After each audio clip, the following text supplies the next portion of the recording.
Hello everyone and welcome to the Lean Square Masterclass. Today we will talk about lean pricing.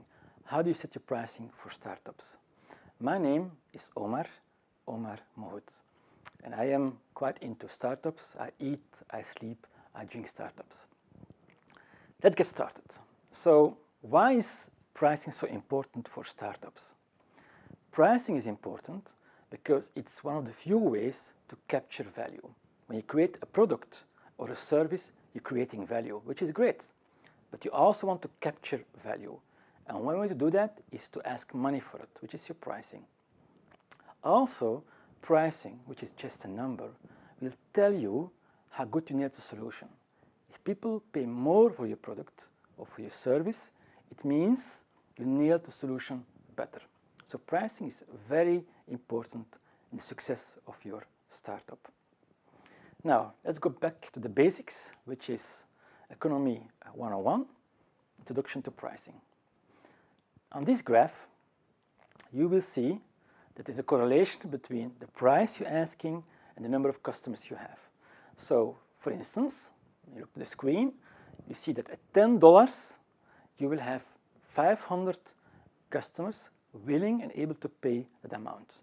If your price goes up to $100 at the end, only 5 customers are able and willing to pay that amount of money.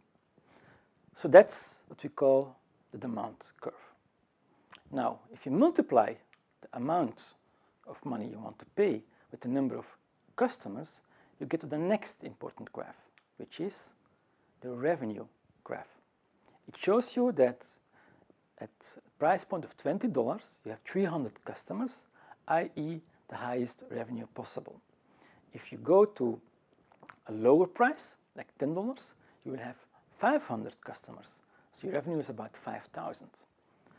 But also, this shows you that you might want to segment your offering because you want to make a premium version. People are able to pay $50 to get that part of the market, and some of them want to get a basic version. So this graph helps you to segment. In this case, 3 groups, 3 price points. Now, because you're a startup, you're making a product based on software or data, actually your maximum revenue is also your optimal price. Why is that? Because at the end of the day, if you make a software product or an app or a web service, whether you have 1 user or 10,000, the cost to make it is the same. It's a sunk cost. Therefore, the maximum revenue is also your optimal price. Now, why is pricing so important? Pricing is influencing quite a number of things. First of all, pricing helps you to take a market position. You want to be cheap, you want to be premium. You communicate the value to what you're pricing. By putting a price on it, you're telling where you are in the market. Pricing is also influencing a buying decision. Customers will decide if they can afford it or not based on your pricing. In other words, you select the market for your product by putting a certain price. Pricing will influence the way you do sales. If you sell your product or service for €5 per month, you cannot afford to have somebody driving around to do sales for you. It's going to be too expensive. You have to sell it online. So the more money you ask, the more options you have to do sales. Pricing will also allow you to work with partners. Maybe one day you want to have a partner in Australia to do the Australian market. It means that you need to have a big enough price so you can give a certain margin or a commission to your partner. So it's the pricing again that allows you or not to work with partners. Pricing will allow you to give a good or a bad service. If you have a low price, you will not be able to give a good service. If you have a high price, you might give a great service to your customers. So pricing is impacting everything you do on the market, and therefore it's key to your success. Now, the main question is, what's the price point? Starts from value. You need to understand the value proposition that you have. What is it that you're selling to your customers? And that comes to the answer of why would he pay you? Every time a customer pays you, transfers money from their pocket to your bank account is an achievement. To understand why they're paying you is to understand value. The famous guru in marketing, Porter, said, customers don't buy what you think you sell. So it's key to have customer insights, how they're perceiving your value and why they want to pay you for that. There are different levels of value. The most basic one are features. If you ask a startup what's the value you're bringing, you get a long list of features, which is also value. It's the lowest level of value. One level higher is the advantage. What's the difference between you and competition? The delta. Make it very clear why they should go for your product or your service. An even better level of value is the benefit. What's the impact you're making with your product or your service on a person or a company? Also, there is the benefit of the benefit. If you're selling in B2B, business to business, you need to understand the manager who's in the department why they want to use the product. Maybe the company has a different objective and you want to satisfy both of them. And lastly, you also have the pain of the pain. Every time you install a new piece of software or using software, it comes with a new problem. To understand that problem is to understand your value proposition. Now, if we look to pricing, there are 4 major factors influencing the price. The first one we discussed is the value that you're offering. The second one are your customers. Your customers have a choice. The number one choice is not to buy from you, not using your product. The majority will not use it. Also, if you're in B2B, your number one competitor is very likely Excel. Excel is so good, it's been used as a database, as a planning tool, as a CRM system, so it's very hard to compete with Excel. Your customers have other options. There's also a cost. You have cost not only to create the product, but more important, to really put it on the market. As a startup, it might be cheap to make a web service or even app. Your biggest cost is very likely your cost of sales. To sell a product on the market might be the biggest cost that you will have for your whole business. And lastly, there is the market itself. The market has some regulations or some practices that you have to respect, the way you're doing certain contracts. So these elements together, you have to understand in order to come up with a price point. Now,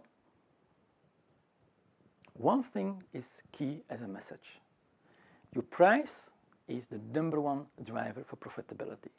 If you increase your price with 1% only, the impact on your profit will be 11%. That's a study of McKinsey for bigger and smaller companies. So it's key to get your pricing right, because this will enable you to do even more profit, and therefore you can invest more in growing and become sustainable as a startup. We will dive into now the different pricing methods. There are a number of them. You don't have to use all of them, but we'll tell you some very important methods to put your price, to calculate your price towards the market. The first one is what I call the Silicon Valley rule of thumb. By investigating and doing research on companies in Silicon Valley, I came with one conclusion, which is the following. If you want to charge €1 or $1, you better deliver 10 times more value. So if your product costs like 10 euros per month, you should make an impact to the customer of 10 times bigger. Now, does it have to be 10 times? Can it not be like 5 times bigger? Yes, it can. But the bigger the gap between what I have to pay you as a startup for your product and the impact you're making, the easier it is to do sales.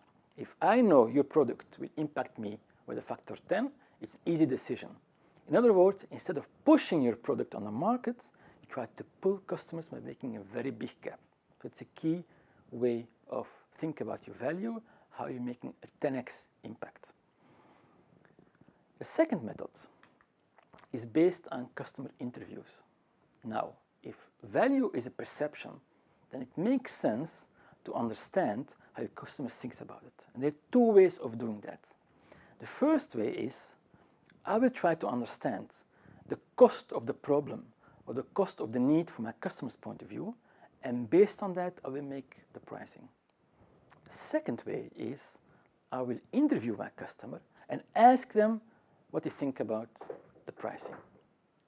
If you go for the second way, don't ask for a ballpark figure. You need to use a method.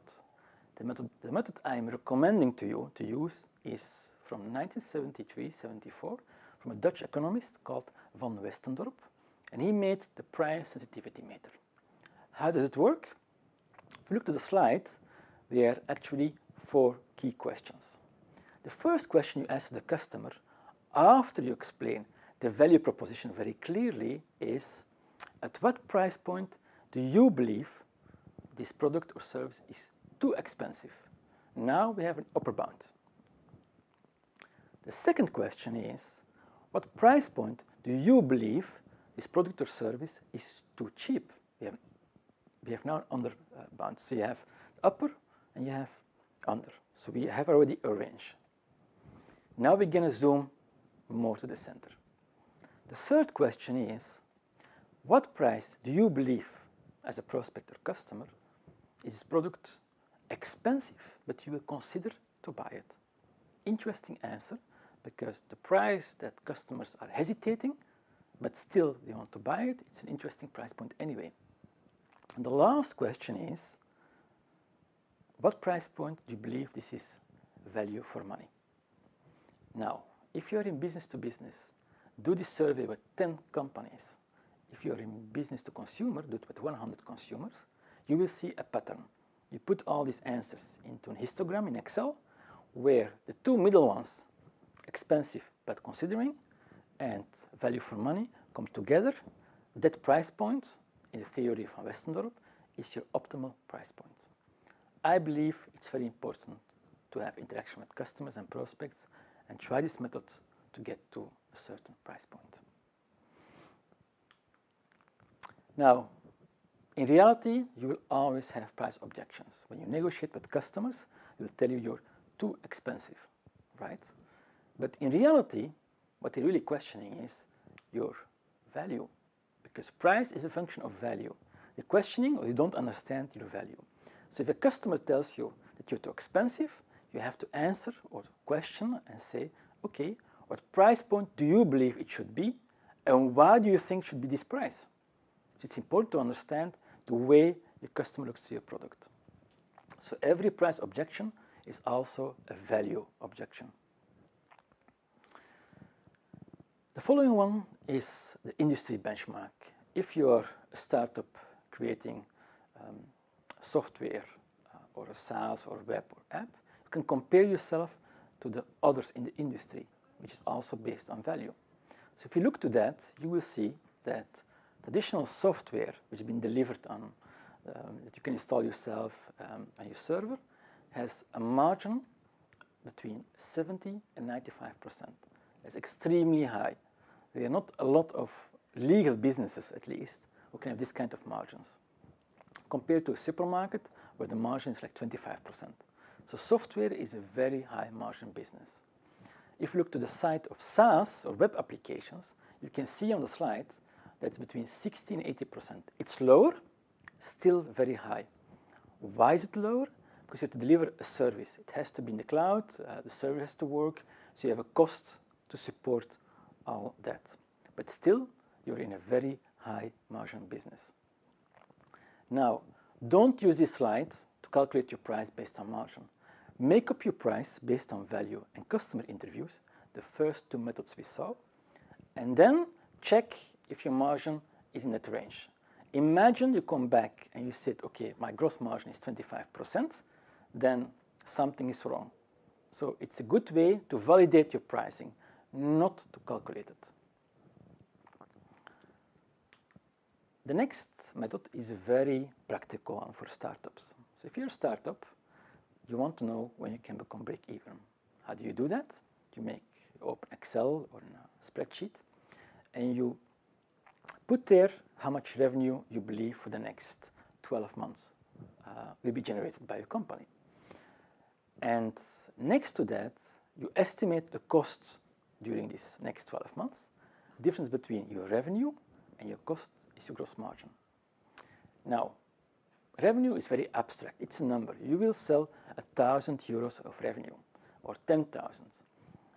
Try to translate that into number of customers.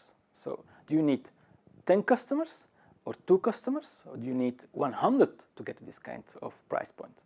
So divide it by how many customers you need, and then you will see that you have the price, because revenue divided by number of customers gives you a price point. Now, next step is, after all your assumption is, try to be pragmatic and realistic and divide all your assumptions by 2, i.e. divide your revenue by 2 and double your cost, because you will be too optimistic about it. Now, if you don't make your break-even point before you run out of cash, let's say after 6 months, it will be easier to make the price higher than to acquire more customers. So it's harder to get more customers, but it's easier to increase the price. Try it out. We will also advise you to use anchoring, an anchor benchmark in your pricing. What is anchoring? Let me show to you. You know that on this picture, the middle circle, the blue ones in the middle, are both the same size. You know that.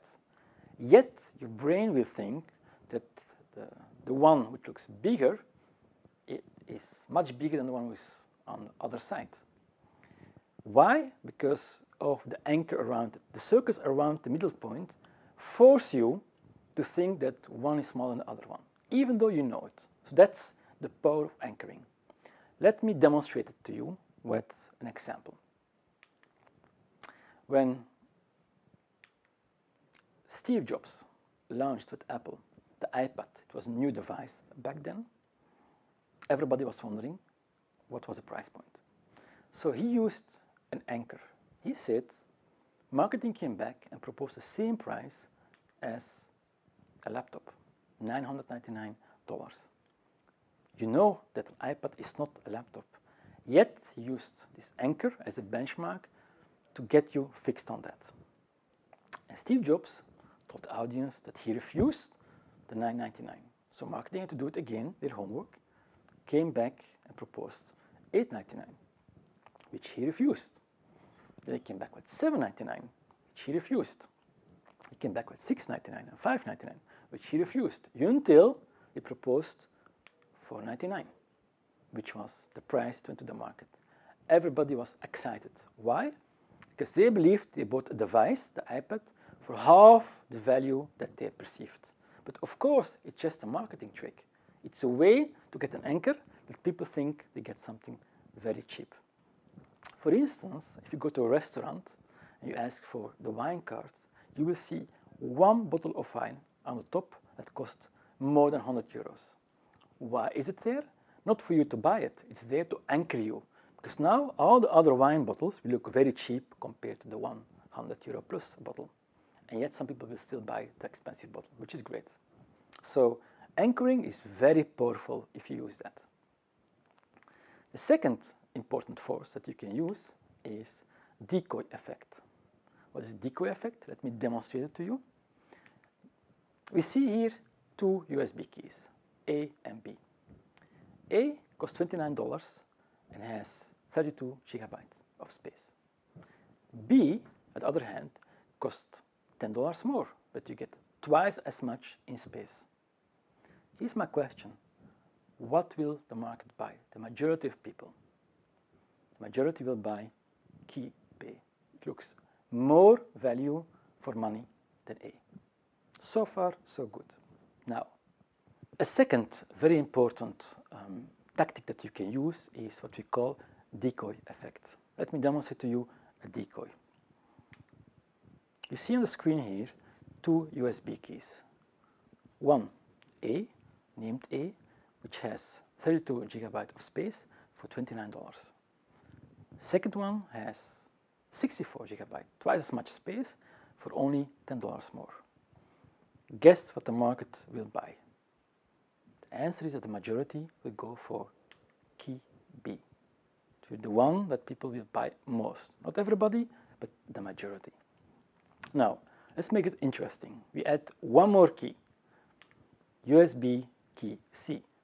Now I offer it at $25 for 8 gigabyte. The question is, what will the market decide now? The majority of people will switch to USB key A. So by adding one more key C, I managed to change the market to make a different choice than before. And here's the best part. Key C doesn't exist. I just put it there. If somebody will order it, fine, I will send him key A, which is okay. So you, as a software company or as a startup, you can also play with a decoy to make sure that people go for the product or the service that you want to promote on the market. So that's the power of decoy. Using decoy and anchor points is very important for intangible goods like software or services which are digital. Now, what about competition? We didn't say so far about competition. I believe it's healthy to stack your competition from low to high based on the product that you're competing with, not the company, but the product, and on the price. Imagine that you want to be cheap, but you appear here in the middle. That means the market perception is that you're too expensive, even though you want to be cheap.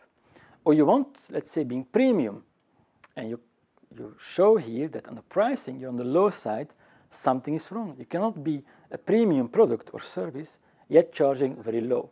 So it's important to understand where you blend in with your price point compared to the landscape of competition and other products. Now, usually, you will also consider more than one axis to price. The majority of startups work around 3 axes. What are these axes? 1 is users, 2 are features, and 3rd is usage. Users, the more users, the less you pay per user. Not always, but that's generally the rule. Features is more functionality. The more you're offering, the more you can charge. And usage is more to limit people not to misuse that element. If you look to one of the biggest SaaS companies in the world, Salesforce, they're using user limitation on one side, users, and features. These are the 2 axes that you're pricing. We recommend not to use more than 3 because it's very complex to start knowing how much you have to pay for a product or for a service. 2 or 1 is better than 3 or more. Now, there are different tactics which are important in the pricing process. The first one I want to cover is price elasticity. Price elasticity means that if you increase the price, people will buy less, which is in general true for a lot of products, but not for an innovative product of a startup, because you're not a commodity. Usually, price elasticity is not a problem for startups. So don't be afraid to ask more money for your product or your service. The second one is discounts. Should you give discounts? The answer is yes, if it helps you to do more sales. Don't cut your price because you believe that you will sell more, but try to give more value. For instance, you can give a discount to a customer if he gives you social proof. You can quote him or he makes a little video to help you promote your product. Or you can give a discount to a company because he will pay you beforehand. Remember, startups die because of cash flow. So if you can get money upfront, paid for 1 year or 2 years upfront, then please give a discount because money is very expensive in the beginning for a startup, so try to get upfront payment. Remember that you always limit discount in time. You give discount for an order, not for the product, not forever. Lastly, what about pilot customers? I believe if you work with pilot customers, you should charge them, not the full amount, but don't do it for free. It's dangerous to do free service, to take all your energy, and free has no value. It's not going to be appreciated with your pilot customers. So try to charge a minimum amount to cover your cost if you do a pilot customer in the beginning. Now, to recap the main lessons of today, first of all, optimal price doesn't exist. You always have to work on that. In other words, it is a process. It will never stop. It's like creating a product. You're going to release every week, every month, every 3 months a new release, a batch functionality. Every time you have a new release, think about the price. Because if the value changes, you might consider your price. It's really key to understand your customers. Customer insights, how they perceive your value proposition and your product is so key, not only in your pricing, but in general important. So insights help you to make a better pricing. Use the gross industry gross margin. It's a good reference point. Don't use it as a start point, just to validate your existing pricing already. Tactics work. We showed you a number of tactics that you can apply. They have quite a big impact on your sales behavior of your customers. If you want to work with partners, which is a good idea, if you want to scale internationally, for instance, make sure that there is enough money on the table that you can also make a sustainable business. So your margin has to be high enough, and therefore your price points.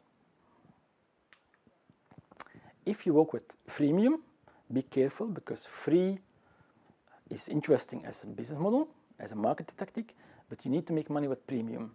Remember, the conversion from free to premium is very, very low. It can be as low as 3%. If 3% can support your business model, then it's fine. But it's recommended to start with the premium first, validate your price point, before you give the free part and really attract customers or free users to your product. Transactional pricing is complex, so don't offer transactional pricing. If it can be fixed price, it's better. So company tries to pay $100 per month. It's easier for the budgeting and the forecast and invoicing than having every month a different transaction price. Except if the business you're talking to also works transactional. For instance, if you're selling to airlines, you can charge per seat, because an airline knows the price per seat. They know everything about the seat price, so you can really put it on the seat side. But in general, avoid transactional way of pricing. Pricing is a function of marketing. It's how you position it on the market. So it's key to make sure that pricing helps you to do even more marketing and sell more to the market. Lastly, pricing is one thing, it's key, but remember, cash flow is the name of the game. Companies die because of cash flow. So take it into account when, for instance, giving discounts to your customers. The things you should not do is set your price once and then forget about it. Also, don't cut your price to sell more. It will guarantee hurt your margin, but you will not really sell more. So question your value proposition, not your pricing. Don't be too positive about customer lifetime value. To believe that your customer will stay on board for 10 years is too optimistic. So try to be realistic in there and understand when they churn and why they churn. Don't ask your customers for ballpark pricing. If you want to use a method to interview customers, use Van Westendorp. It works greatly. So the 4 questions will help you to guide you towards the optimal price. Don't be too optimistic about your cost structure. You will underestimate always costs. So when you're budgeting to your break-even point, make sure that they are quite realistic or maybe even more pessimistic. If you want to use more than one axis for pricing, that's great, but there's a maximum of 3. Above 3 is too complex for customers to understand. If you give a discount, please do so, but limit it always in time for the order, not for the full invoice. Pilots for free is not a good practice. Try to charge for the pilots. Don't make money on it. At least cover your cost. Freemium has a lot of benefits, but don't use it as a vanity metric. To say I have 1 million users which are free doesn't really help you. It's about the conversion to premium that really counts. And lastly, if you're a two-sided market model, you need to subsidize often one side of the market. Try to make sure that you subsidize the right side of it. Airbnb was subsidizing the side of the landlords, while PayPal was the user side. So experiment to see how you can do incentivize to make sure that your business model works. I believe that we covered the main points. If you want to have more details and examples, then you can order the book. It's on Amazon, it's on bol.com. It's in English. It gives you all the details about pricing. And again, it was a pleasure to be here in this masterclass and looking forward to hear from you. Thank you. iStart Audio.